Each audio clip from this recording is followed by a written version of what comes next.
एक सून सासूला घाबरते आणि एक सासू सुनेला घाबरते. होतं का तुमच्या घरामध्ये असं कधी? हे पहा मंडळी, नात्यामध्ये जेव्हा आपण येतो त्यावेळेस आहे ना, नात्यात आपण जबरदस्ती आलो आहे, मनाने आलो आहे की कोणी ढकललं आहे, हा सर्वस्वी आपल्यावर असतं. आणि जर तुम्ही जबरदस्ती आलात तर याच्यात तुमचा दोष आहे. आणि जर तुम्ही मनापासून आला आहात तर नातं टिकवणं तुम्हाला जड जाता कामा नये. कळलं? आणि जर तुम्हाला कोणी ढकललं आहे, ढकलूच कसं शकतं कोणी कुणाला, हा पहिला प्रश्न आहे माझा. मंडळी, आजचा विषय खूप सुंदर होणार आहे. मी ऑकल्ट एक्सपर्ट मिस्टिकल एरामध्ये माझ्या सर्व लाडक्यावर अगदी मनापासून स्वागत आहे. कसे आहात? छान असाल, मस्त असाल आणि माझे व्हिडिओ पाहत असाल. आजचा विषय हळवा आहे, मार्मिक आहे, त्यामुळे व्हिडिओ शेवटपर्यंत पहा. होऊ शकतं की प्रत्येकाच्या हृदयातला, विचारांमधला, शब्दांमधला, भावनांमधला हा विषय आज मी घेऊन आलेली आहे. आणि मला अगदी खात्री आहे की तुम्ही या व्हिडिओला जास्तीत जास्त शेअर करणार आहात, जास्तीत जास्त मला कमेंट देणार आहात आणि सर्वात पहिले तुम्ही लाईकही तितकंच करणार आहात. कारण तुमच्या हृदयाला हात घालून हा विषय मी घेतलेला आहे.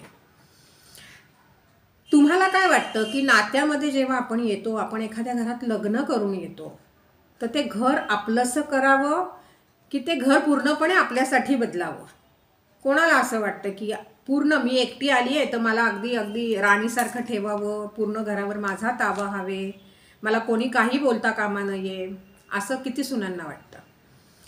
आणि असं वाटणं योग्य आहे का? कधीतरी स्वतःला प्रश्न करायचा. तुम्ही माहेर खूप राजभोग घेतला पण असेल, बरोबर ना? राजयोग असतील तुमचे कदाचित, पण हे घर पण तुम्हीच निवडलं होतं. होकार तुमच्याचकडनं आला होता. हाच नवरा तुम्हाला हवे होता. किंवा होऊ शकतं की घरच्यांनी तुम्हाला हा नवरा सुचवला होता किंवा हे स्थळ सुचवलं होतं म्हणून तुम्ही या घरामध्ये आलेले आहात. पण मला मनापासून एक गोष्ट सांगा की तुम्हाला जर हे इथे यायचंच नव्हतं तर तुम्ही का इथे आलात? तुम्ही स्वतः तुमच्या आयुष्यासाठी तुमच्या घरामध्ये नकार नाही देऊ शकत होतात का? का हे जगाच्या पृथ्वीच्या कोपऱ्यामध्ये हे एकच स्थळ तुमच्यासाठी होतं का अख्ख्या एवढ्या दुनियेमध्ये? नाही ना. घरच्यांनी दुसरं पाहिलं असतं. घरचे शेवटी जबाबदार असतात ह्या गोष्टींना. आणि जे अरेंज करतात ना, ते आयुष्य त्यांचं असं खराब झालं ना की ते लोक आपल्या आईवडिलांना दोष देतात. आणि जर लव्ह मॅरेज करून आले ना तर ते स्वतःच्या कर्माला दोष देतात, त्या नवऱ्याला दोष देतात आणि त्याच्या घरात दाराला दोष देतात. हे योग्य आहे का? नाही ना. तुम्ही निवडलेलं नातं जर त्याचा तुम्ही रिस्पेक्ट नाही करू शकत आहे तर समोरचा तरी का करेल? हे झाला सुनेचा विषय. बाहेरून येणारी एक मुलगी, तिला वाटतं घरात 4 जण आहेत तर त्यांनी बदलावं. का बदलावं? तुम्ही बदला ना. 4 जण बदलणं योग्य आहे की 1 जण बदलणं योग्य आहे? डोकं गहाण ठेवून आपण ह्या घरात तर नाही आलो आहोत, बरोबर? मग आपल्याला बदलायचं आहे ना. आणि मी एक स्त्री असून सांगते की येणाऱ्या मुलीला बदलावं लागतं. 4 जणांना बदलणं फार कठीण आहे. तुम्हाला बदलायला लागतं. आणि तुम्हाला बदलायला लागतं म्हणजे काय? तुमचं आयुष्य पूर्ण खराब नसतं करायचं. प्रत्येकाची फक्त मनं सांभाळायची असतात, तर ते तुमची मनं सांभाळतील. आणि ज्या घरात सून मनं सांभाळतीये आणि सासरचे नखरे करतायत ना, तर त्यांनी सावध व्हावं. सासूला जर जास्त माज असेल ना एखाद्या घरामध्ये, तर तिने तो माज आपला कमी करावा. एखादी मुलगी आपल्या घरामध्ये येते, आपलं ऐकते, आपलं सगळं व्यवस्थित करते ना, तर ते त्यांचं नशीब आहे. कळलं? त्यांचं नशीब आहे. काहीतरी पुण्य मागच्या गाठी घेऊन आलेत ते. पण म्हणून त्या मुलीला त्रास द्यायचा, तिला सारखं सतवायचं, तिच्या नवऱ्याचे कानच भरायचे, हे पण अशाही सासू आहेत. कितीतरी केसेस रोजच्या मी ऐकतीये. अरे कशासाठी? काय मिळणार आहे तुम्हाला? एक मुलगा लाडका, एक मुलगा दोडका, 2 मुलांमध्ये जर एकाची बायको गोड एकाची वाईट, कशासाठी? आणि जी गोड आहे ना तुम्हाला, तीच तुम्हाला म्हातारपणी त्रास देणार आहे. कळलं? आणि तुम्हाला हिचेच पाय पकडायचे. त्याच्यामुळे एक गोष्ट लक्षात ठेवा, जितकं शक्य होईल आपल्या घरातल्या सुनांचा रिस्पेक्ट करा, त्यांची इज्जत करा, त्यांना मान द्या. त्या तुमच्या घरची लक्ष्मी आहे.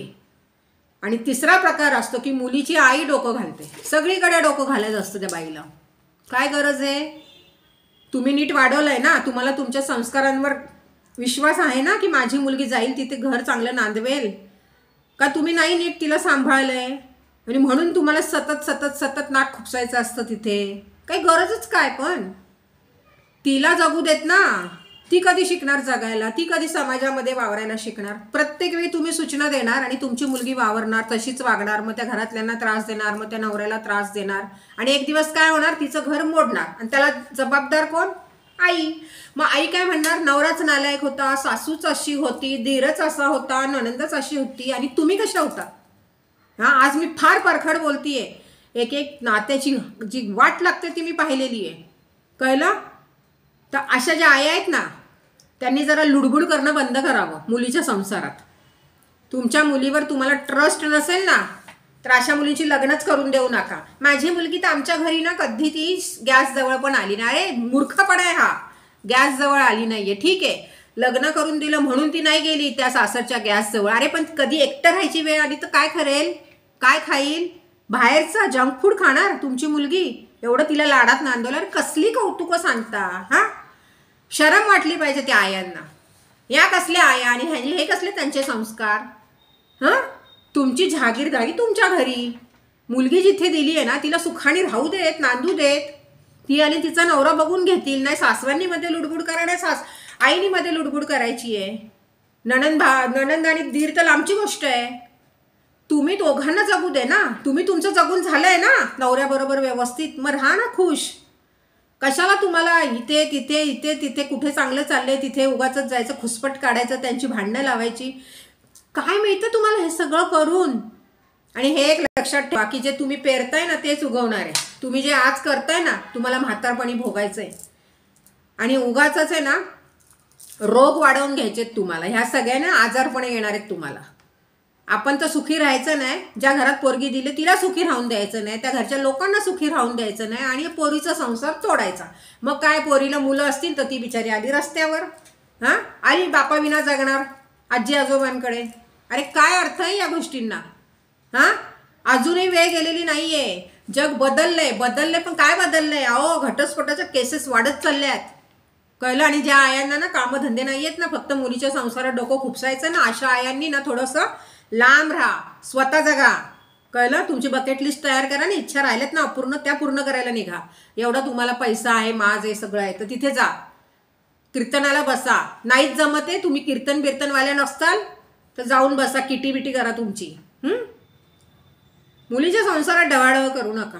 याने तुम्हाला काही मिळणार नाहीच. मुलीचा संसार उद्ध्वस्त होणार आहे फक्त, आणि तो फक्त आणि फक्त तुमच्यामुळे होणार आहे. आणि त्या मुलींनी पण सगळ्या गोष्टी आयांना कशाला सांगायला पाहिजेत, रोजचे व्हिडिओ कॉल कशाला पाहिजेत तुम्हाला.